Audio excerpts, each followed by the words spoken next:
We're here with Eivind Ringard and Ingrid Hodnemyr of the second place team, CrossFit Oslo Navy Blue. Thanks for joining. Thank Thanks you. for having us. Can you just excuse me for 1 second? Yeah. It's pretty warm. So Oh, look at it's this. so warm in here. I feel like this was planned. I don't know. Really? I don't know. Yeah. Very nice. I think that's the first time I've seen a medal on the podcast. Yeah. Right. It's like I said said to Rich Roning when we had this the first day. I felt like I was cheating on my girlfriend or just wearing somebody else's shirt. This is like didn't feel right. It was the first time in a while he wasn't in that jersey, right? They had been using it for 5 years straight, so it felt weird to be there. But Yeah. that was our intro. There you go. Awesome. Not bad at all. So yeah, I mean, I think that's a good place to start. Is you guys have been second place at the CrossFit Games 2 years in a row. This year, you held the top spot for, was it 5 events or something like that?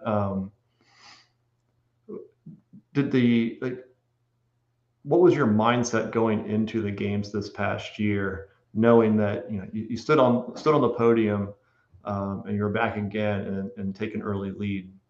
How was the team dynamic and mindset those first few events? So going in, we had some experience, but of course, from 1 year to another, you can't really know the level of the other teams. We don't really know like who our competitors were and who was going to be the good teams going into it. But we were really confident. We did a good quarterfinals. We did a good semifinals. We only had 2 common workouts with the other semifinals, but we knew that we did well in those events. So we knew that we were among the best teams, but we didn't really know how we would stack up with all of the teams. So, but we knew we had something, and we had some experience. So we were like offensive, but we didn't know really what to expect going into the games this year. But yeah. So yeah. And I noticed when you look at the open performances, I know Ingrid, you were lowered on the leaderboard. The year before that, even you were lower. Do you guys have a different strategy for, because obviously you guys are going team. Was there a reason for that, or is there some type of specific strategy? So first of all, we don't really focus on the open. We just do the open when it comes out. It comes out Thursday night here in Norway. So we just do it Friday morning on our session 1. We do lifting first, we do skills first, and then we do it just as the metcon of the day.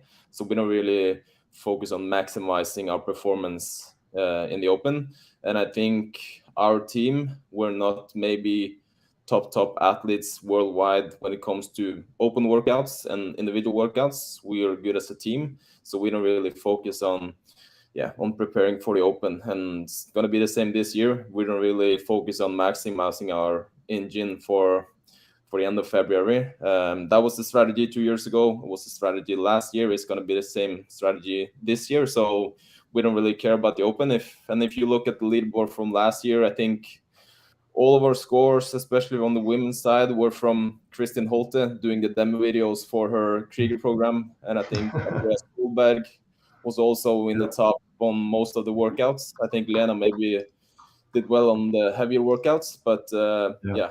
So if you look at the open, we don't really focus on that. And like you can see here is, me and Nico are up there because I think we were the only 2 male athletes registered. But besides that, it's Kristin Holte and Andreas Solberg. And that was the plan all along. And they were never going to be on the team, even though they were, based on the open scores, they were the best 2 female athletes. But that was the plan all along. Yeah. I'd love to hear a little bit, like, Ingrid, how did you get into CrossFit? How long have you been doing it? What was your background before? I think I've been doing CrossFit for 4 or 5 years now. I have done handball before. So I started playing handball when I was 12. And I played till I was 22 and in the highest level here in Norway. But I struggled a lot with injuries. So I had to stop playing, and then I was just training for myself, and that was quite boring.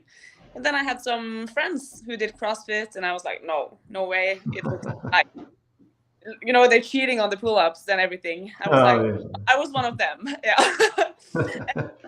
Then I tried it once, and it was so much fun. So yeah, and the environment, the CrossFit Oslo and everything, it was perfect for me. Is handball pretty big in Norway? Yeah. Yeah. And you talk about injuries. How serious were those, and have they been any issues when you started CrossFit? Yeah, I had surgery in my shoulder, and that's bothering me sometimes from now and then still. And I also had surgery in my Achilles right before I started doing CrossFit, but that's good now. So yeah. Now, how about you, Eivind? You've been basically 2 years competing and been to the games twice. Pretty solid record.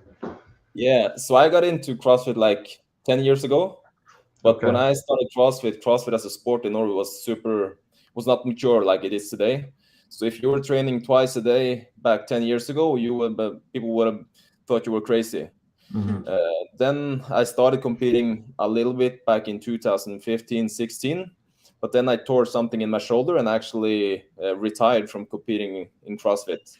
And then maybe 3 years ago, we started talking at CrossFit Oslo that we wanted to put a team together and aim for the games. And yeah, I came back from retirement and started putting my training into some system, got some help from a coach and started training and got together with the team.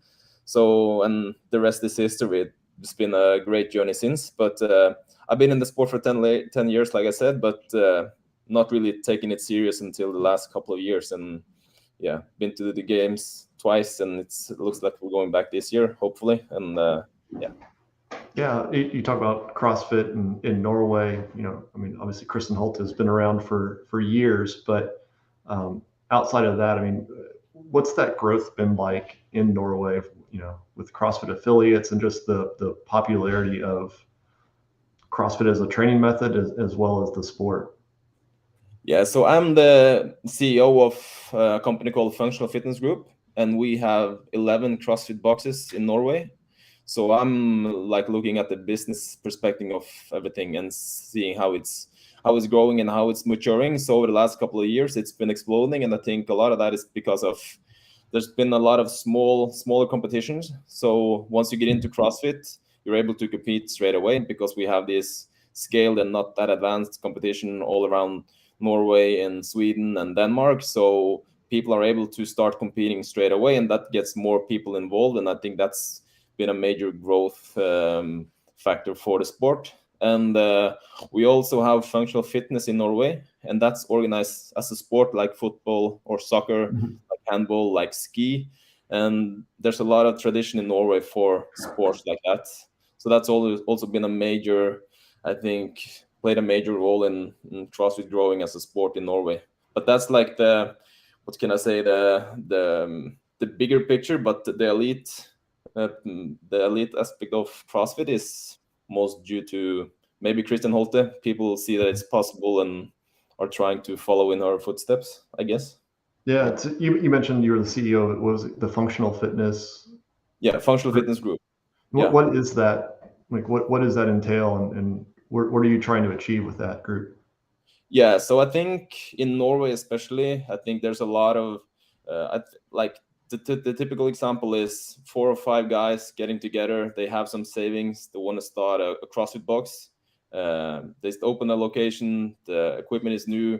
They're building a community, but then they get to year 3 and 4, and they see that it's not profitable. The equipment is getting tired. Maybe they are expecting a child and stuff like that. So they are looking for somebody to help them take the business to the next level, so they can let go of the wheel.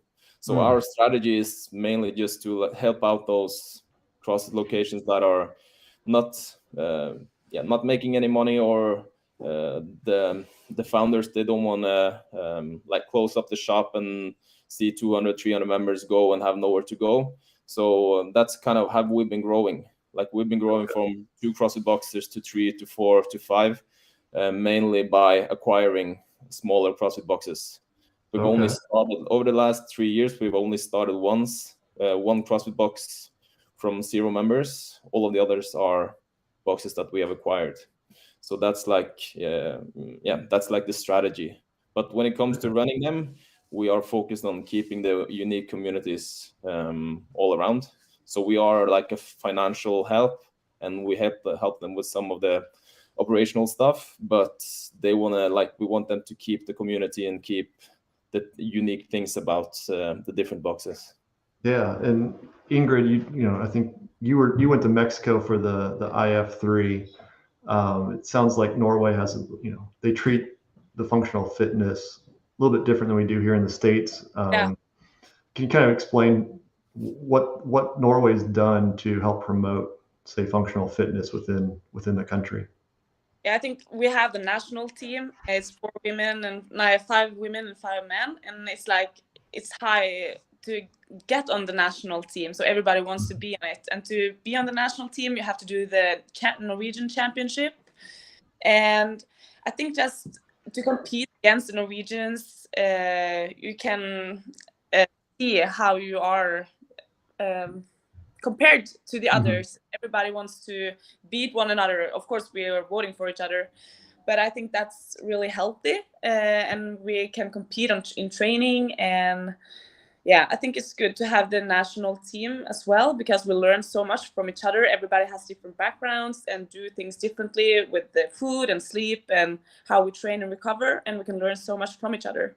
So I think that's really good for us. Yeah, so you have a national team. I mean, does that mean that that Norway is helping you, you know, with expenses and funding that to some degree?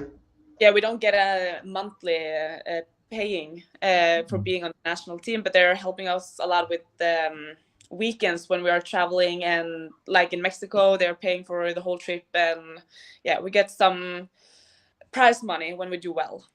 Yeah. Okay. So everything. So I think about 3 years ago, functional fitness was recognized as an official sport in Norway. And once you're recognized as an official sport, you can get funding from the government, because they want to subsidize sports and stuff like that. So that means that they could pay a coach. So we have a national coach, and the national coach, he put together a national team, and then we had the gatherings like once a month. So like it's really organized like a sport, like you have a soccer national team and everything.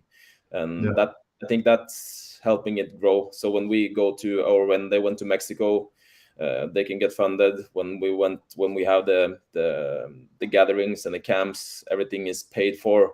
So all of the top athletes are able to prioritize to get or to join the national team and make an effort. And I think that's maybe what's separating us from the rest of the world. Like last year we were or it's going to be 2 years now, we went to Sweden for the World Cups, and we spoke with the guys from Sweden, and they say that they don't get any funding at all. There's no national team. It's just, everything is just like a hobby. But in Norway, it's really, we have a general manager that it's like organizing the sports is a full-time job and everything. So they really made an effort to make it a proper sport. Yeah, who is the? Oh, go ahead, Ingrid. It's quite sad, because you know it's harder almost to come to the Norwegian national team than to win the World Championship in Mexico, because the level is so low, because the good athletes don't show up because there's no money in it. So I hope people see to Norway and what we are doing well with the national team and everything. Yeah, I mean, you definitely look at, you know, who the United States sends, and it's, you know, not to the caliber of games athletes that you see from some Norway and even a few other countries. So to put things into perspective, like when we were Reebok shoes at the games and we get an event win, we win $10,000. When we won the World Cup, I wasn't in the World Cup this year, but last year I joined the team and we got $1,000 divided by 4. And that says a little about how much money and effort that is put into the sport. And I think money plays a big factor for people to wanting to join the sport. And so I think they have a long way to go in terms of growing it globally, but in Norway they're doing a great job. Yeah. going back to the games, how did you guys team up and form a team 2 years ago? I mean, was it because of the functional fitness group, or did you guys know each other before that and decide to start a team? So me, Ingrid, Lena, we've been on a team competing since I think 2020. Mm-hmm. So the second boy has been changed a couple of times from the first team. But then the four of us, me, Lena, Nico, and Ingrid, we were on the national team that went to the World Cup in Sweden in 2001. And we saw that we had good dynamics. We worked good together. And based on that, we decided to form a team for the 2022 season. So that's kind of how everything got started. But me and Ingrid and Lena, we've been training at CrossFit Oslo. I've been there for 10 years. Lena's been there for maybe 5 years, and Ingrid's been there for 3 or 4 years. So we've all been training at the same box. And Nico is training at CrossFit Sandvika. Now he's training at CrossFit Oslo, obviously, but he's been a member at CrossFit Sandvika, which is maybe a 15-minute drive from Oslo. And it's also owned by the Functional Fitness Group. So it's like within the family. So that's one of the things that I think is really unique with our team, maybe compared to some different teams, that we are actually an affiliate team. We're not like picked together and like that. So that's kind of something I think it's cool with us. Yeah. What does your training look like? I mean, is it geared towards a team competition, or are you just trying to maximize your, individual fitness and then bring it together as a team as the season progresses? Yeah, so I think now this year we've learned a lot from the last 2 years. So now when we had a meeting after the games and decided to go for another season, we reflected on what was good the previous years and what we wanted to do different in the coming season. So one of the major things we did is that we partnered with Krieger, which is Kristin Holte and Joachim Ryg's training program. And then we decided to try to maximize our own individual weaknesses. We all are working towards the games and being there as a team. But this year we've decided to work much more on our individual weaknesses rather than training as a team from the 1st of January. So now this year we've only had one team session with some warm exercises, and that's basically it. So now we're gonna, like different from last year, we're gonna probably work on our individual skills and weaknesses for maybe 2 or 3 months before we start working together as a team. Because we see that once we get team workouts, we work together as a team. We know how to communicate. We know how to strategize, but everybody needs to be maybe 10 to 15% better on everything in order for us to go back to Madison and have a proper chance to do well again.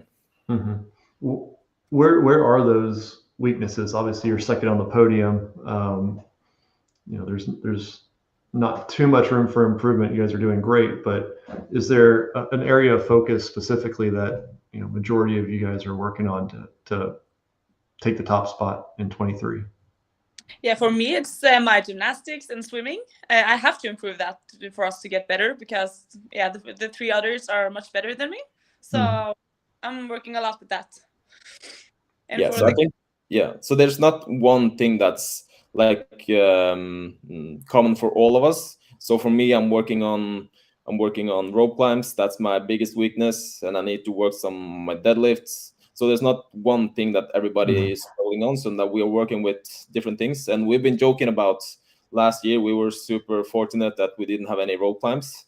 We were supposed to have rope climbs in one of the workouts, but it was switched out due to the rain. So we were super happy. So maybe we wouldn't have been in the top spot if I had to do some rope climbs. So we know what we need to work on. So So everybody's got some weaknesses. Lena is working on her double unders. I'm working on my rope climbs. Ingrid is doing gymnastics. Nico is losing weight. We're gaining 10 kilos since August, so he just needs to slim down. Besides that, he's an all-round athlete that doesn't have to work on that much. Maybe some on his strength and leg endurance, but so these are the kind of things that we're targeting over the couple of months that we're doing now.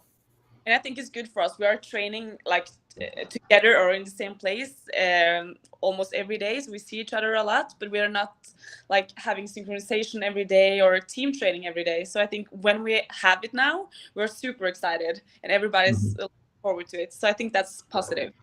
Yeah, and you look at 2023 and the rule changes. Obviously before you had to be training in the same location and document that. That's gone away. I've heard rumors of more athletes considering going team. Obviously, you have the advantage of training together most days. I mean, do you think those teams that are just kind of thrown together have a disadvantage when it gets to semifinals and the games where teamwork is definitely a priority? Yeah. You want to take this one, Ingrid? I hope so. And we in it many like this year at the games, the Reykjavik team, obviously they trained together for a half a year, but like we know each other so well now, and we know each other's strengths and weaknesses. So I think it's a huge advantage for us. Yeah, definitely. So yeah, like Ingrid said, we saw Reykjavik last year to put together a super team. On the events that you could go, you go, I go, where they can send Annie first, and then they send Khan, and then they send the other guy. Those kind of workouts, they performed really well. But once they introduced the worm, and when you have to focus a lot of communication during the workout, they had some weak placements. But yeah, they had one huge mistake, and that cost them probably the podium spot. So it's not that like they didn't perform, but it proves that you can't just put together a team of superstars and that's going to make a podium team.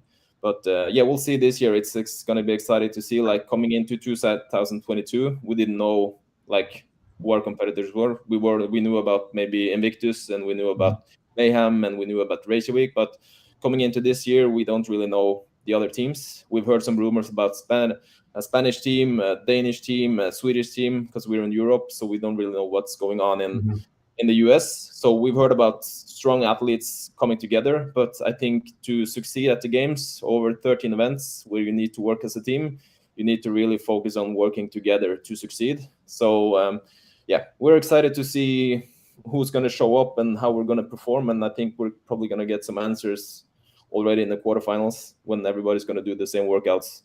The same with the semifinals. All of the semifinals are going to be performing or doing the same workouts compared to last year when there was only 2 of the same workouts across all of the sections. So we'll see. We're going to have some answers before we go to the games, but the games is something else still. Yeah. But we're really hoping for the good athletes to show up at the team division because it's so much more fun to compete against them. So so on that note, I want to give a shout out to my friend Rich Froning. He's done some major things for the team division. Without him going team a couple of years ago, I don't think the team division would have gotten that much attention and excitement like it's done. And especially now when Annie also came into the sport or came into this division, that also made a huge impact to have people watch the team division as well, especially at the games, because we were able to do, or fortunate to do workouts head-to-head with Rich Froning in the packed Coliseum, and that was just an awesome experience. I don't think it would have been the same without him.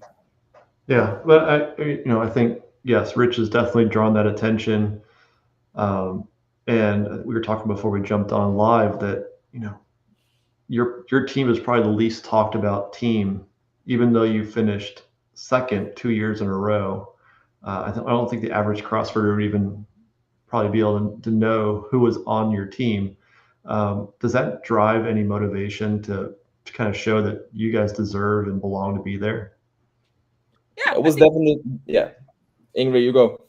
Yeah, sorry. I think it's nice, and it absolutely give motivation. And I think we can, work on our weaknesses. We can show up in the competition with low shoulders and just focus on ourselves. And I think it's really nice for us. But of course, we should have some more pressure on us this year because we have proved that we are here to stay. And I also think the introduction we did now with showing up with these and this one, that's going to put some pressure on our shoulders as well. But was definitely fuel to our fire when we did really well last year and nobody had spoken about us, and we were like fired up to keep performing. And now I'm just talking for myself, but it was more exciting to have Reykjavik behind us than almost chasing mayhem, because Annie and her team got that much attention. So for us to see that we were beating them in workouts and that we were placing ahead of them, that was super motivating for us. And we're not going to say that mayhem is unbeatable, but they were superior once the competition played out. So we were just focusing on beating the other super team that was getting a lot of attention. Yeah. Do you think how do you think the programming changed between Castro doing it in 21 to Adrian? Did you notice any differences from a teamwork perspective, or how it was programmed on a team basis? I know a lot of the focus has been on the individual competition and maybe less so on the team. What were your thoughts on maybe Boz's different direction on the team side? So I think, and what we've been talking about after the games and a little bit prior to the games, is that when we were in there in 2021 on the programming, none of the teammates were ever able to rest during a workout. So if you were not doing a rope climb, you were doing ski ergs. If you were not doing toes to bar, you were holding this big cheese thing. So I think when Castro was programming, you were always working, never resting. And I think there was always a team element in there. Either you were working 4 people synchronized or 2 people were synchronized while the other guys were holding something or doing the ski erg or something. But this year I felt like it was more of a you go, I go. You can play more of individual athletes than the previous year. So I think that maybe that's the main thing. And going into the 2022 season, we learned a lot from the 2021 season. So we've done a lot of worm, we've done a lot of bob work, we've done a lot of synchronized movements. And I don't think we like that really, like we played second this year as well, but I don't think we got tested in all of the things that we were actually preparing for. Yeah. So I think that was a major difference. And yeah, we did some strange things this year, like the synchronized double unders. That's kind of a what are you testing on that one? We did the synchronized rowing thing where we had to be upside down for the other guys to be able to row, and we did the handstand push-ups on the blocks. So like those 3 exercises were kind of, I hope he's not watching now. He's going to probably come after us and program more of that. But I think those kind of exercises didn't really test us as a team. It was like, how can you complete a task that you never practiced? So I think that's maybe it. Yeah, Mike Halpin here, friend of the show. I spoke up for you whenever he could. Oslo is and should be the front runner in 2023 and should get the spotlight now. So that's cool. One of the top analysts out there has all the data. So that's a good backing right there from Mike. Yeah. And something that's also different from the previous year is now that we have signed with Sin. It's an agency that's helping us with that's the one that hooked us up with the podcast, of course. Yeah. But they're helping us up with sponsors and getting some more publicity and stuff like that. So that's also changed. And based on that, we're probably going to get some more attention going into the next season, I guess. Yeah. So you said you were the CEO. Ingrid, what do you do outside of training? Do you have physical therapy or something? Yeah, I worked as a physiotherapist until August 2022. But now I have stopped working, and so I just focus on my training, and that's been really good. Yeah, I better and recover much better. So yeah. All right. Does anyone on the team have full-time jobs, or have you all focused and kind of gone that route of full-time training? Yeah, me and Lena is focusing only on training, and the boys, Eivind is working as CEO, and Nikolai is working as a firefighter. Okay. He has a 100% job as well, but they are both very flexible. So works. If you work as a firefighter in Oslo, like Nico does, you work maybe 24 hours. You work one 1 day a week, and then you run for 24 hours, and then you have maybe 7 days off. And every once in a while, he's got 2 shifts, 24 hours each. So he's pretty flexible and able to work or to train as a full-time athlete. And for me, I work at the same place as I train. So for me, I can do a session in the morning, and then I can rest in the office while I do my work, and then I go back to training again. It's not ideal for recovery, but I'm not doing anything physically. So I'm just, it's for me, it's also a decent way to be able to be a full-time athlete as well. Yeah, you mentioned SIN, or strength in numbers. Actually just published an article today on our site, written by Peter from Coffee Pods and Wads, about an inside look of the growing business of agents.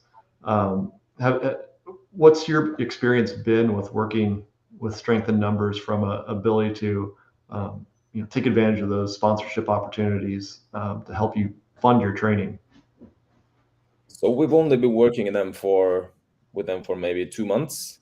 Mm-hmm. And they've just now, in the end of January, after Wodapalooza, they've been gaining momentum. So we had a talk with Innovate a month ago. We tried the shoes, and they're really good. We had a second meeting with our second potential partner today, which is Unbroken. So now we can see that people are reaching out and wanting to work with us. Last year we had a couple of amazing sponsors as well, but me and Lena probably did all of the work with the sponsors. Ingrid did some work, but so we haven't really seen how it plays out just yet. But I know that they're working with all of our previous sponsors, and they're also opening a couple of new doors for us now. So we haven't really seen anything. We haven't signed any new deals yet, but we're expecting a lot of things to change during now February. So they are really pushing us. They are communicating with us on WhatsApp a couple of times a week, setting us up with podcasts and setting us up with different meetings with potential partners. So there's a lot of things happen. So we're excited to see what's going to happen over the next couple of weeks. Yeah, and I know back maybe it was since when the Madrid championship was in there, and Lena went and competed individually. There were some rumors that she might be going there. Is she returning to the team then? Yeah. Lena? Yeah. Okay. Yeah, I wasn't sure. Too much. So she wanted to go team again. Yeah. Well, what do you do? Any of you have individual aspirations maybe after this season, or do you enjoy being on the team and in that type of environment? Yeah, so for me, I'm all about being on a team. I don't do the individual competition. I do open as an individual just to be able to join the team. Mm-hmm. I also do the national qualifier in functional fitness to be able to go to the partner national championship. But besides that, no individual aspirations. And I think that's the same with Nico. He was individual in the games in 2019. Yeah. Now he's more focused on being on a team, and I think that's the same with Ingrid as well. I think go individual, but I think team is just so much more fun, and I really enjoy it. So I don't think individual is for me, but I would want it to try, but I don't know. Yeah. So Lena is probably maybe the one of us that is considering doing some individual competition. She was in Dubai. And going into after 2022 games in August, we had a chat, and we didn't really know if we were going to do 2023, but because in the back of our head we had Nico becoming a father, me and Ingrid had some injuries, Lena has been dreaming about going individual, so we thought we were going to split up, and that 2022 was going to be the first and last year, or at least the last year. But then we sat down, spoke about the year that passed, and found out that we had a lot of fun together, and that we wanted to commit 100% to another season, and that made Lena come back to us. So without Lena, I don't think we would have been a team. I think we would have struggled to find a good replacement for her, considering that all of the other Norwegian girls that are on a high level are individual athletes. So I think without her coming back, we would have been without the team this season. Now the rules changed. We could have found somebody abroad, but I don't think we would have made a team. Maybe I think maybe Ingrid agrees. Yeah, 100%. Just want to be with the tree. You may have had to go beg Kristen Holte to come join you guys if you didn't hit one. I feel like she'd be a pretty good replacement. Yeah, sure. I think we would have got a definite no from her going team. She's an individual athlete, but she's helping us a lot. She's coaching us now and joining team sessions and giving us everything we need. Mm-hmm. One thing I noticed when I was at Wadapalooza a couple of weeks ago is that there are so many athletes that were banged up competing with, minor nicks, injuries, or had to withdraw from it. Have you guys been able to avoid that this off season and entering the open fresh and feeling good? So I think me and Nico, we did the right thing. Nico, after the game, he's been, like I said, he's been gaining 10 kilos because he's been resting. I was in Madrid doing the Madrid Championship in September, but after that, I've been taking it easy for 3 or 4 months. But the girls are always doing everything they can and competing. So they both stayed in shape, then went to Mexico in December. So they had to stay in shape, and Lena did Dubai as well. So maybe the girls are the one that are really training and competing all year long. Should have rested, but can't stay away from the competition floor. So we have some small issues here and there with our bodies, but I think we're ready, like semi-ready for the open. And like I said, we're not super focused on the open. So if you have some injuries here and there, we're not gonna really give that much thought. So that's perfect. What was that, Ingrid? We are ready for August. There's no problem. That's what's most important, right? Yeah. What were your thoughts when you heard that they were going to combine the European region? Does that benefit you guys from adding, some teams in there, and combining it versus having just 2 separate? I think it's much more fun, and we will have a higher level on the teams. Like last year, we took 600 out of 600 points. Of course, that's really fun, and we had a great weekend, but it's much better for us to get a real competition. So I really like it. And we have a lot of Norwegian teams, and a lot of Norwegian people coming down to cheer for us. So I think it will be amazing.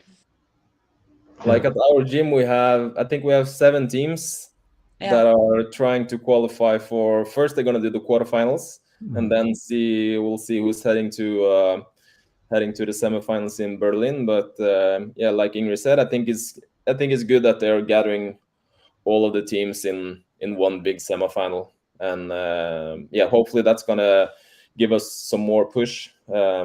Maybe better than last year. We got pushed on one event last year from CrossFit Trondheim in one event, but besides that, it was pretty straightforward with all of the events. Yeah. When you do the open and the quarterfinals, do you have what's the community like around you guys? Are they coming to cheer you on and watch, or you guys, find a quiet time where you can focus and just do what you need to, kind of separate? So we do kind of do both. We have something called Friday Night Lights, where we want to highlight some of the athletes and some of the coaches and some of the members. And when we do those kind of events, there's a lot of excitement, and people come in on a Friday night just to watch us compete. But if we're not competing or not doing the Friday Night Lights, we just find a quiet place at 9 in the morning where we just do the workout and get on with our day. When we do the quarterfinals at home, we get some attention. Last year there were some restrictions due to COVID and everything, and we didn't really want to market that we are doing the qualifiers. But this year we're probably going to do a little bit more fuss around it. But this year is going to be on a Wednesday and on a Thursday, I think, and on a Friday. So we're probably going to do it during the day when most people are at work. But we have a great community at CrossFit Oslo, and people are really cheering us on and wishing us well in everything we do. And especially when we get back home, we get so much love from all of the people, and it's great. Yeah. Do you, because Norway recognizes functional fitness as a national sport, do you get more support outside of the CrossFit community than maybe say the States does? The average citizen knows who you guys are. I don't really think so. The same guys that are doing CrossFit are the same guys that are doing functional fitness. The good thing with functional fitness is that we have something called the Partner National Championship that is broadcasted live on national TV. So via that we get some more attention, but I don't think it's doesn't make any difference. It's like if you're doing CrossFit, you're doing functional fitness, and if you're doing functional fitness, you're doing it on a CrossFit location. So it's like it's a super small, tight community. But yeah, so maybe that's 10,000 people doing CrossFit in Norway, and everybody knows who everybody is. So we get super much attention and love within that that community. But if you ask a random guy on the streets, do you know anything about CrossFit? He's probably gonna think once they heard the word fit, they think fitness. So they think bodybuildings and tanning oil and stuff like that. So yeah, we're well known within our small community, but outside there's not much attention. Yeah. How is CrossFit growing in Norway? Is it are you able to grow it within your gym, and are you know what's the attitude towards the open? Yeah, I think business wise we're growing a lot. We've grown from just over the last maybe year, we've grown from within the functional fitness group from maybe 1,500 members to 2,500 members.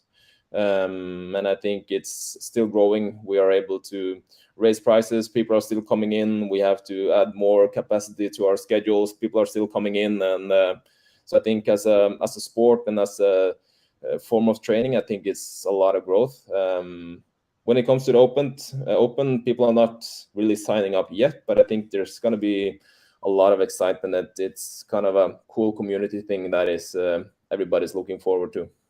But maybe compared to 5 years ago, if you were doing CrossFit, you were doing the open because everybody knew about it. But now CrossFit as a sport and as a training form is getting more, what's it called, commercial. So there's like more average Joes that are just doing it to train, go in, do a session, go out again. So I think there's not that much hype like it was a couple of years ago. But I think there's going to be some buzz. Yeah. Corey, there's some good dudes. I'll be watching them this year at the games. So you picked up a fan. That's great. Yeah. Make sure to follow us on Instagram. We need to grow. Yeah. So CrossFit, or here it is, Team CrossFit Oslo. Yeah. On Instagram. Maybe you can show them the video on the left corner. Which one here? The to the right? No, the one to the upper right. That's me. Here. Yes. We need some more likes on that one. There you go. Look at that. Yeah. It's just 300 pounds warming up. Just a warm up here. Yeah. So yeah, like you can see, Christoph Horvat, the fittest guy in, is it Hungary? Yeah. He's giving us some love. Matilda Garnes is there. But my Christoph is telling you need to get on Instagram. Yeah, I'm not Instagram. I'm not on Instagram. This is my window where I can get some attention. So if all of your followers and listeners can just go repost and smash the like buttons, we will get some much needed attention. Absolutely. And then Ingrid's over here, Ingrid Hodnemyr. So it looks like you were recently engaged, Ingrid? Yes, that's right. Very happy. Have you set a date yet? No. No. In 24, I think. Okay. Awesome. When you do get back to the games this year, what is it, from a cost standpoint and timing of getting to Madison? How do you guys deal with that, with the international travel and getting accustomed to being back in the States? What does that look like? So we usually travel over to the States maybe 10, maybe 14 days prior to the games, so we can get used to the heat, do the acclimatization when it comes to the clock and everything. We've been super fortunate that we have had sponsors the last 2 years, so we've been able to have our travel expenses covered and to have our food expenses covered and everything. So for us, it's been kind of not a stressful travel. We've been super fortunate, and I think we're going to be hopefully just as fortunate this year. So it's not like a stress issue for us. I know for some of the other teams, they need to dig into their pockets. It's expensive to travel. It's expensive to live in the US due to inflation and everything. Mm-hmm. So for us, it's kind of a paid for vacation where we have a lot of fun for 2 weeks on the pre-camp. And we also, of course, enjoy being at the games. And we have a couple of days we usually go to Chicago for a couple of days after the games. So for us, it's like a fun vacation where the highlight is the CrossFit Games, and it's been good for the last 2 years, and I think it's going to be the same this year. We're maybe having a shorter pre-camp this year because we see that we can get just as good training quality at home and just go over there to make sure that we can adjust to the different time zone. So yeah. Are you happy to see that they're going to be in Madison for the next 2 years? I mean, obviously you've been there the last two. Have you enjoyed your stay in Madison? Yeah. We love Madison. I think maybe it's because we've done well when we've been there. So if we didn't play as well, we would probably hated the city. But now we love it. We love it. The girls find a good nail salons and they can get their nails done, and I find a good barbershop so I can get my hair done. So besides the CrossFit, it's a great city, and I think the venue as well is super suited for the CrossFit Games. You have the field and you have the Coliseum and everything, and you have the possibilities to do running and bicycling around. So that's perfect. How does the climate compare in Madison versus Oslo? I think the humidity is the most challenging thing. The temperature, we get used to the temperature. The first couple of training days in the US are always hard. Like it's so hot and we have to drink salt and everything. But I think once we get out there on the competition floor, we don't really pay attention to the heat anymore. It's always it's challenging to think about how warm it is and how it's going to be out there, or we're going to be able to perform our best. But now we have 2 years of experience and we see that we can perform and our bodies are able to adapt. So it's really different from Oslo, but it hasn't caused us any problems over the last 2 years, I guess. Yeah. How have you dealt with like just the time change difference and jet lag getting there? Do you have any tips or tricks for those who do come overseas and are competing? I think competing in the US, because the travel from Norway to the US is better than from the US and home. It's always worse when we get home. So I think we try to just like one hour before going the week before we're traveling. So that's that, and then we try to adjust to the time zone when we sit on the plane. And when we came down, it's okay. I think our bodies feel like shit the first 1 but then we were feeling great. So it's never been a problem for us. Yeah, no, that's great. It's probably good that it didn't go to Alabama. You'd be dealing with more than just humidity, probably about 20 degrees more, I think, in Alabama. So that heat would have been pretty brutal for you guys. And another good tip is just to fly a private plane. That's the easiest thing. Just wheels up and go private. Yeah, there you go. That's the goal for this year. Hopefully, that's the goal for this podcast, to get some attention so we can fly private. Just fly right into Madison, right? Yeah. Easy. Yeah, but we have a good team. We have last year we had both Simen Oslund and Joachim. They are, in addition to being good with programming and everything, they know how to give us good tips when how to sleep and how to adjust and how to do some things with nutrition and getting sunlight and stuff like that. All of the small things when we get over there. So, and like Ingrid said, a week prior to traveling over, we start getting to bed later here. So we try to go to sleep later and wake up later in the morning just to adjust a little bit. So we get some tips and tricks from our coaches that are super beneficial. Yeah. What does your recovery look like? Do you have anything special that you do, to stay ready for competition? I think it's just eat, train, sleep, repeat. Like Ingrid and Lena, they have optimized their day. So between sessions, they're able to lay down and relax and recover properly. I can sit in an office chair and recover, and I think that's okay. Besides that, I don't think we're doing anything special. Maybe Ingrid's got a special recipe or something. No, I just like to sleep my 9 hours and eat healthy food and take sauna once in a while and do mobility work. So yeah, about it. Well, Eivind and Ingrid, I appreciate you guys taking time out of your, I guess, evening now. I think you're 7 hours ahead of us or so. I can't wait to see you guys get back to the games in 23 and see if you guys can take that top spot. So show the world that you're ready for it. Yeah. Thanks. We are gonna do our best, and you never know what's gonna show up in Madison this year, but we are gonna prepare our best and fight for the top spots. Yeah, absolutely. Well, good luck in the Open, and we'll see you as you progress through the season. So thanks a lot, guys. Thank you for having me. See you.